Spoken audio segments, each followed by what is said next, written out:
If you're an auditor and people say to you debtors and your mind goes blank, then you definitely need to watch this video.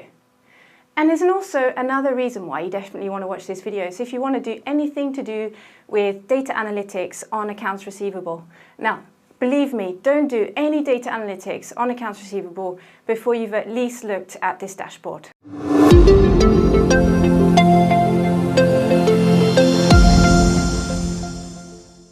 So, if you watched our previous video about accounts payable and comparing it to the general ledger, then you will know a little bit about what you need to do before you do some accounts payable analysis.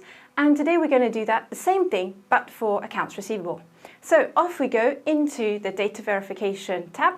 And in the data verification tab, we are going to see that we have a dashboard already made. And this is accounts receivable compared to the general ledger. So we just click on that link and then we get into our dashboard. At the top you can see the description and then the KPIs as usual, and we can start looking at the dashboard. Now you might be thinking, what is this dashboard actually about? And this dashboard, basically we're comparing the general ledger to accounts receivable. Now it's a little known secret, but actually the general ledger table in SAP ECC6 doesn't actually physically exist. It's actually made up of other tables and it's a view. So when you have the BSAC table and a BSIC table for supplier movements, and then you have the BSAT table and a BSIT table for customer movements, and then you have BSIS and BSAS and all these other things. And actually the BSIC table is just a view of all of those things together. So you might be thinking, well, how on earth can that be different? And it has to be the same, because it is actually one and the same thing. And there are a few reasons why it might not be the same. And it's probably because somewhere along the line, someone's made a silly error. So if you're lucky enough to have a really small BSEG table, you can put it in one file. But if you have a very big BSEG table and a very big BSAT table, then you probably have to download it into lots of different files.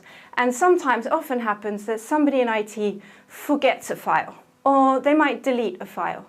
Or they might extract one table for one company code and forget about that company code in the other table. Or they might forget to give you the BSID lines, which are the open lines for customers. So there are lots of different ways that we can actually mess this thing up.